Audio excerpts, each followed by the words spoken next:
नमस्कार मित्रों, आप सभी का गर्वित भारत शोध केंद्र में स्वागत है। पिछले भाग में मैंने आपसे चर्चा की थी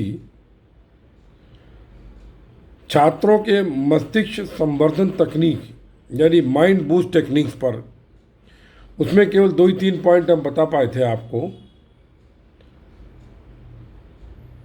अब आगे मैं इस विषय में आपको समझाना चाहता हूँ कि जैसे पिछली बार आपको बताया था कि आप जब पढ़ने बैठे तो आपका मेरुदंड सीधा रहे, टेबल चेयर पर बैठे या अगर पलथी भी मार कर बैठे तो सामने एक तिपाई रखें, क्योंकि आप लेट करके कुछ नहीं पढ़ पाते हैं, याद कर पाते हैं। बैठने में आपका दूसरी चीज़,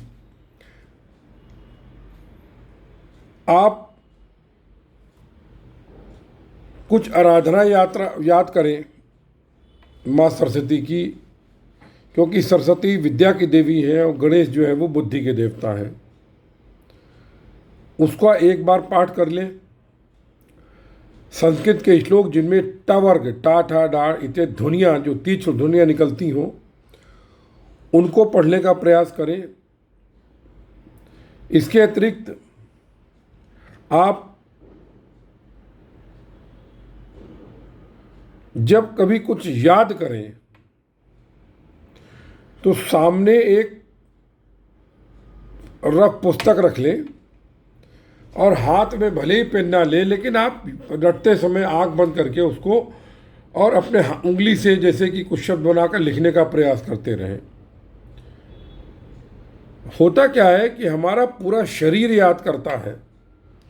कभी अब अगर आप परीक्षा में कुछ लिखने बैठे, आपकी मेमोरी में नहीं आया तो उंगली को याद रहेगा, शब्द नहीं आया तो उंगली आप उसी तरह से घूमने लगेगी।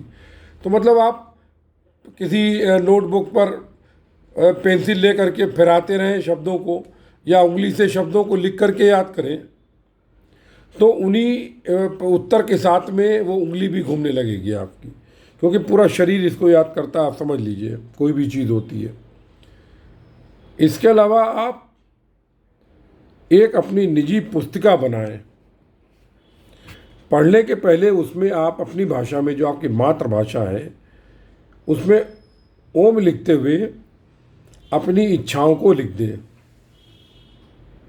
कि प्रभु मेरी ये इच्छा है और मैं आपका आशीर्वाद चाहता हूँ। जैसे अंक परीक्षा में अच्छे अंक हेतु आपका और उनका नाम लिखते हुए आप लिख दें। तो ये बेसिकली क्या है कि आपकी जो पढ़ने में सभी तरह की पंचतत्व की शक्तियाँ हैं वो भी काम देंगी आपको। और विशिष्ट कुछ मंत्र है वो तो मैं मुंह से नहीं बोल सकता हूँ आप लोगों को। उनके जाप करने से मेमोरी बहुत स्ट्रांग होती है। जैसे उनमें एक है शारदा तिलक मंत्र, ठीक है, और इनका बीज मंत्र आप चाहें तो नेट से देख ले, मिल जाएगा आपको।